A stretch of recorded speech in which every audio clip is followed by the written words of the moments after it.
You begin your life as a hard shell resting on the ice, pressed between the feet of a giant who smells of salt and old feathers. You cannot see him, but you feel the weight of his body sheltering you from the Antarctic wind. Around you is a forest of legs. Hundreds of emperor penguin males packed so closely that their bodies form a living wall against the storm. The air is filled with low humming calls and the roar of distant wind over flat sea ice.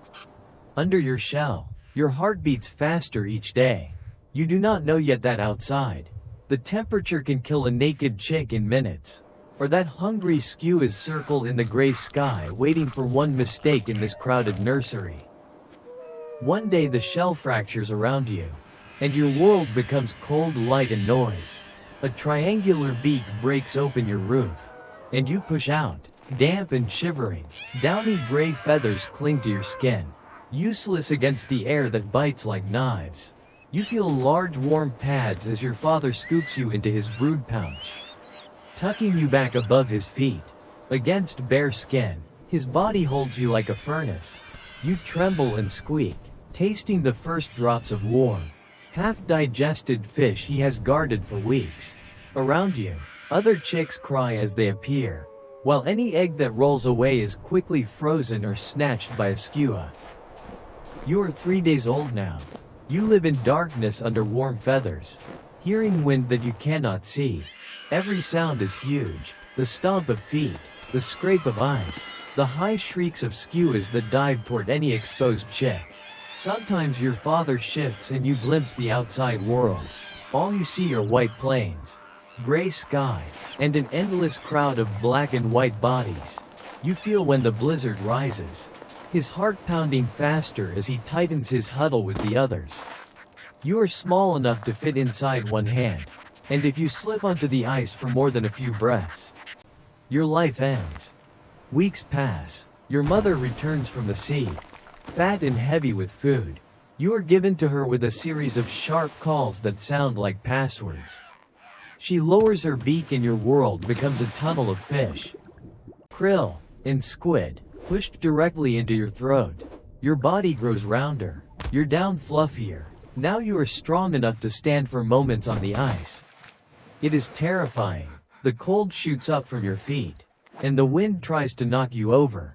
You wobble on short black legs, wings stubby and useless for flight, and stare at the vast white horizon. You do not know it yet, but everything out there wants to eat you or starve you. You are 2 months old now, and you begin to join the creche. Your parents must travel far to the sea to hunt, so they leave you in a crowd of chicks, a noisy gray mob that huddles together for warmth. You stand among others your size, each with the same tuxedo pattern forming on their small bodies. The adults vanish as dark dots in the distance, marching toward the invisible line where ice becomes ocean. When a storm rolls in, you push deep into the living mound of chicks, trying not to be the one at the edge. The chicks at the edge feel the wind first. The smallest may freeze if you slip out of the group. Skuas and giant petrels notice immediately, circling closer with cold eyes and bloody beaks. Some days the sky is clear blue and the sun turns the snow into a field of knives of light.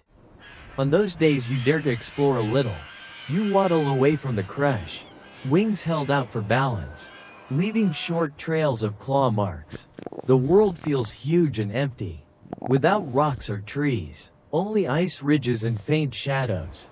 Then you hear the harsh scream of a skua and you remember what you are. You are a snack that learned to walk. The bird dives toward you, wings long and sharp, eyes locked on your head. You throw yourself forward, flapping your useless wings, and run back to the creche while your heart slams inside your chest. Only when you are buried again among other bodies does the skua rise higher. Annoyed but patient, it knows that sooner or later, some chick will fall behind. You are 4 months old now, heavy with thick down and growing feathers. Your parents appear less often. The sea is far away, and they must dive under dark water, avoiding leopard seals with jaws like traps and orcas that move like black and white ghosts through the waves. Every fish they bring back is earned with risk. When they find you in the crowd, You rush to them, calling in your own voice. They feed you, then disappear again. You start to learn the pattern. Wait, freeze, huddle, hope they return. Hunger becomes a regular guest inside your stomach, a pushing emptiness that makes you peck the snow for no reason. One day the air smells different. There is a taste of salt and open water that the wind carries from far away. The ice under your claws feels thinner and less certain. The colony begins to move. Adults and large chicks waddle in long lines across the slowly melting ice, heading toward the distant noise of breaking floes. You join them, stumbling and sliding. The journey is not noble. You fall on your face many times, and each fall sends cold shock through your thin belly. Gull-like birds follow overhead, waiting for anyone who collapses and cannot rise. You learn quickly that the price of rest is becoming food. You are 6 months old now, and you see the ocean for the first time. It is not a peaceful blue ribbon. It is a dark, rolling field that never stops moving, dotted with broken ice that turns and grinds against itself. The air above it is colder but also alive with new smells.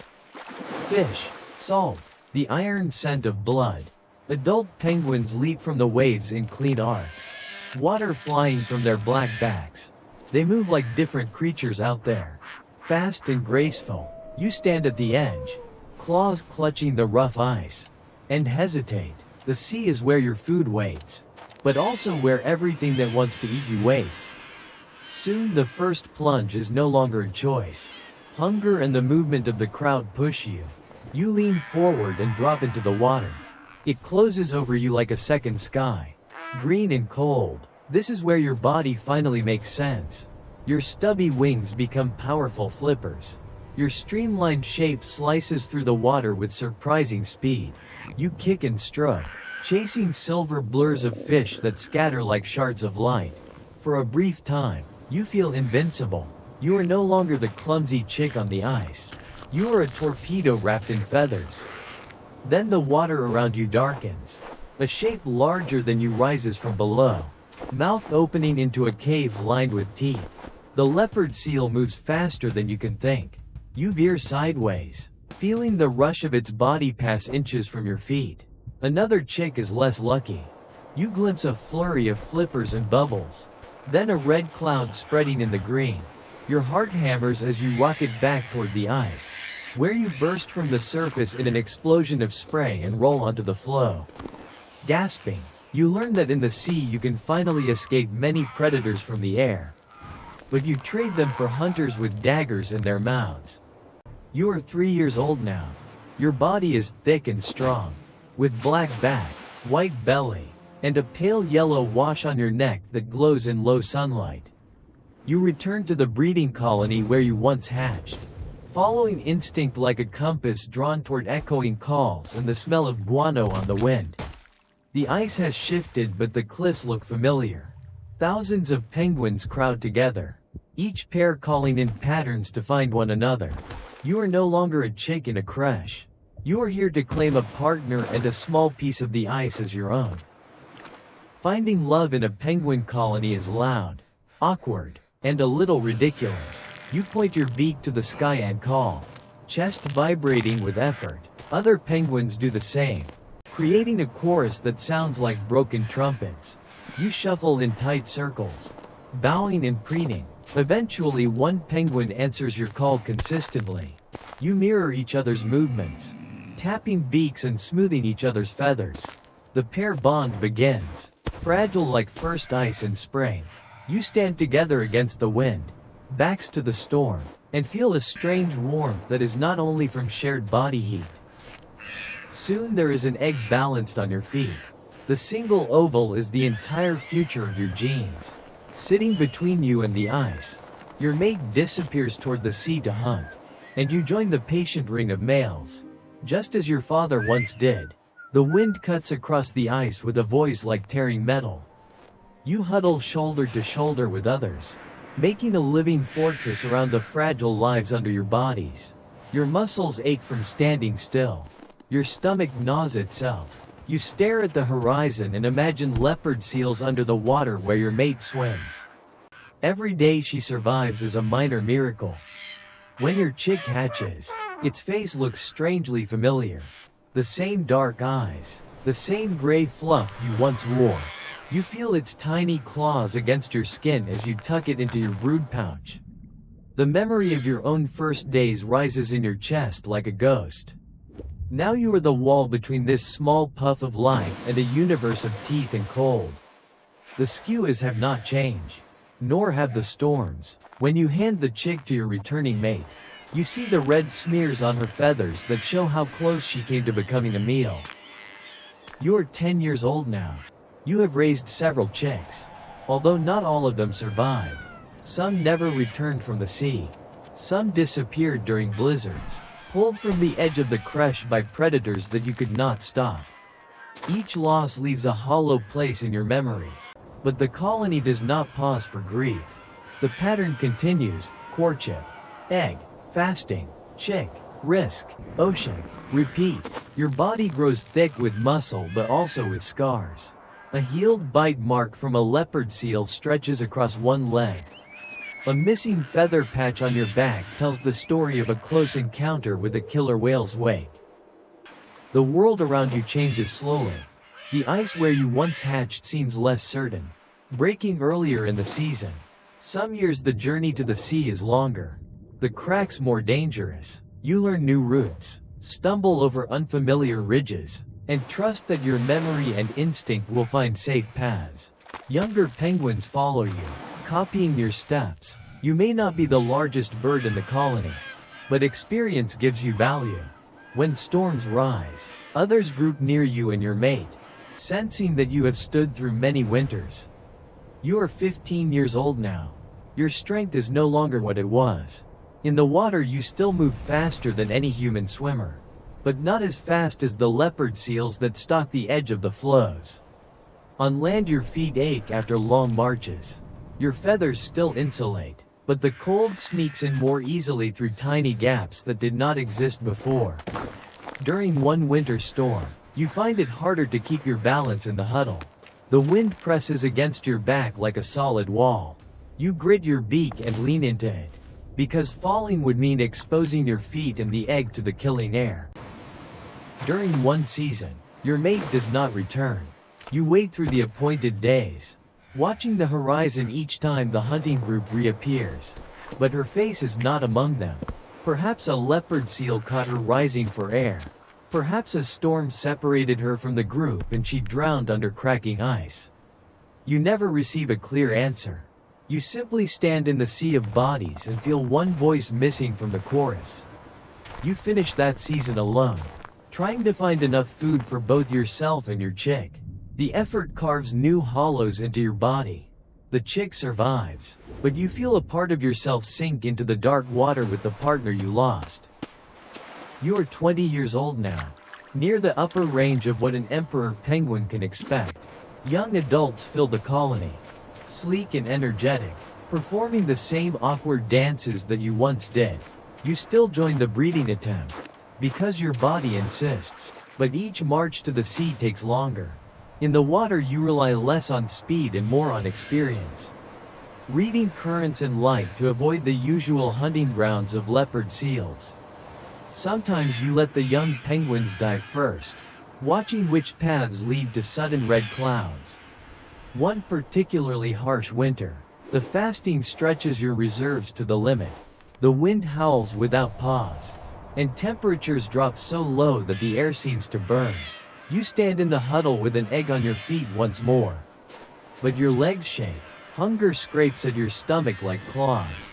You feel your body digest muscle to stay alive. When the storm finally eases, the world looks bleached and empty, as if even the color decided to leave this place. You are very old now for a penguin, though no one announces it. There is no ceremony, only joints that hurt and dives that grow shorter. On a routine hunting trip, you misjudge the timing of a breath. A leopard seal surges from below, but this time you do not twist away in time. Its jaws close on your side, and pain explodes through your ribs. You twist and kick, wings beating the water into a storm of bubbles. By some combination of luck and your still sharp instincts, You tear free, leaving a piece of yourself behind. You reach the surface and drag yourself onto the ice, bleeding, each breath a stab. For several days you try to keep up. You waddle slowly, following the tracks back toward the colony, bandaged in your own frozen blood. The wound aches under your feathers, and every step drains you. Other penguins pass you without much notice. In this place, compassion is a luxury that the environment does not allow. Eventually you stop, chest heaving, and realize that you will not reach the colony this time. The wind sings over the flat ice, and the sky spreads above you in an endless blue dome. You lie down, belly flat on the snow. The cold soaks into you, but you are too tired to resist. Your breath leaves small clouds that drift away on the breeze. In the distance you hear the calls of other penguins, the cries of skuas, the far thunder of cracking ice. You think of the chick you once were, trembling under your father's feathers. You think of the chick you saved by shielding it from the wind, and of the ones you could not protect. This world is full of teeth from above and below, and your life has always existed in the narrow space between them. Soon the scavengers arrive. Skuas and petrels circle down from the gray sky, cautious at first, then bolder when you fail to move. They begin their work, turning your body back into fuel for the brutal system that shaped you. There is no dignity in it by human standards, but it is efficient, and nothing goes to waste on the ice. Your feathers, your flesh, your bones become part of the snow, the sea, and perhaps part of the bodies of the hunters that will threaten your descendants. Life as an emperor penguin chick born among predators is not gentle, and it is rarely fair. You spend every season trapped between hunger and cold, between the safety of the colony and the jaws that wait at its edges. You learn to swim, to dive, to love, and to lose under a sky that never cares whether you survive. In the end you are only one small body on the ice. Yet for a time you are also a sharp, stubborn piece of life that refuses to yield. Life as a penguin in a world of predators may be harsh, but it is never meaningless.